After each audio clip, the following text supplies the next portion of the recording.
From Wish TV and the All Indiana Podcast Network, this is the Business, Equity, and Opportunities Podcast with Scott Sander. Welcome to the Business, Equity, and Opportunities Podcast. I'm Scott Sander. On this episode, this is the segment each week when we turn our attention to accounting, bookkeeping, and all the financial aspects of your business. This week, Jamar Cobb-Dennard returns to explain the importance of exit strategy. Looking for ways to save on your energy bills?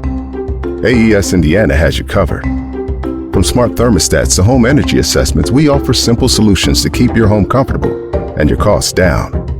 AES can help you save money and energy with kits, tips, rebates, and more. Visit aesindiana.com/ways to save to learn more about how we can help you save money.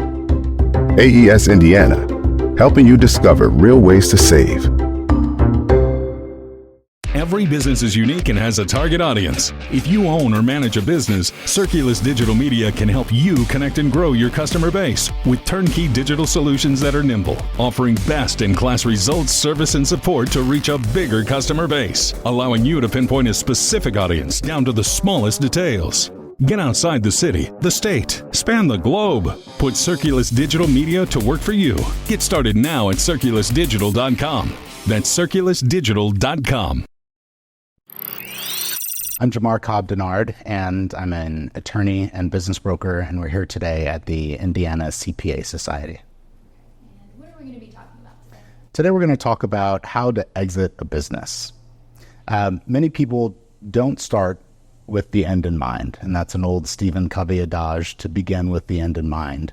So there's a desire to start a business, the desire to make money, the desire to impact the community, the desire to have a product or service out there in the community.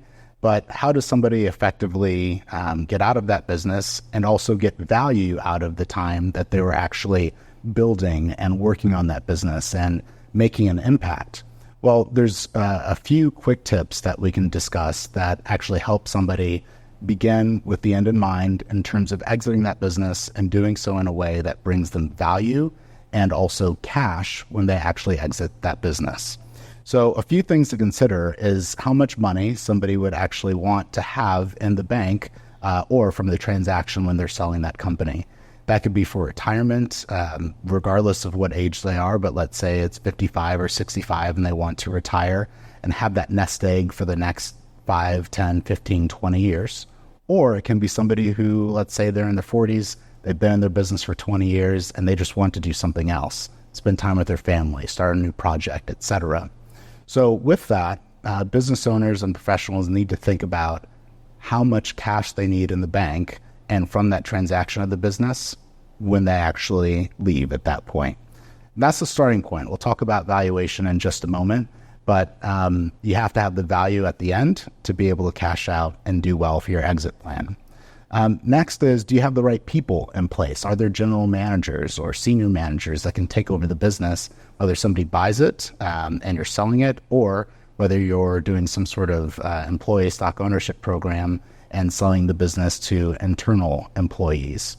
So we've got the money to retire or exit, the people that you need, also systems in place, and finally is customer relationships. With customer relationships, if one person owns all those customer relationships, once that owner leaves the business and say it is the actual owner of that business, all of those customers could go away, and that's much of the value in the business. So transferring some of those customer relationships is also very vital and important. Next is determining the value of a business. Now, many people think the sales for my business are $1 million, so my business must be worth $1 million.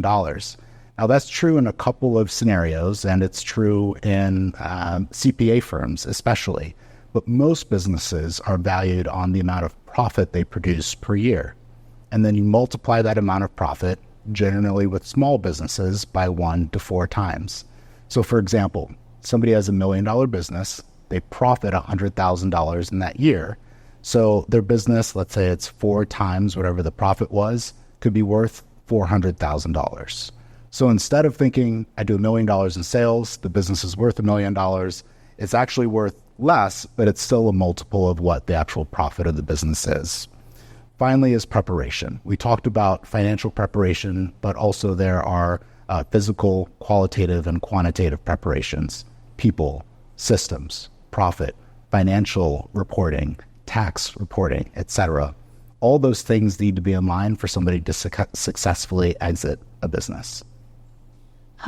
Is there a difference in having the succession plan versus actually selling your business? How do those two things kind of play together? Sure. So the difference between a succession plan and actually exiting the business is that they work together, but the timing is different. So someone who has an effective succession plan may start 1, 2, or 3 years before they're planning to exit.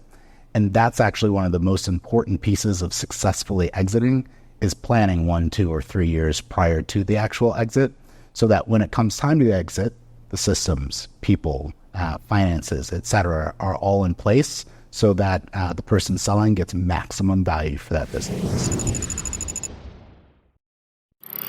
Our thanks again to all the contributors who joined us for this episode of the Business Equity and Opportunities podcast. We hope you found it enlightening, useful, and inspiring. You'll find more information about the show on our website, BEOshow.com. You can watch Business Equity and Opportunities Sunday mornings at 10 on Wish TV or live stream it through wishtv.com.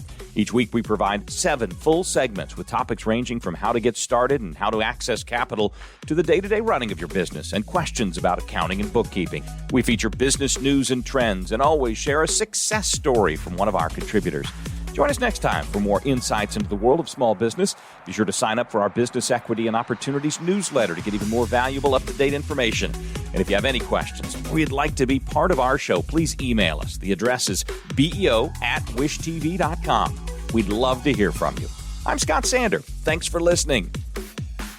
Watch the Business Equity and Opportunity Show on Wish TV and access all of our content and share it on demand anytime at BEOshow.com. You can find more podcasts from Wish TV on the All Indiana Podcast Network at allindianapodcastnetwork.com.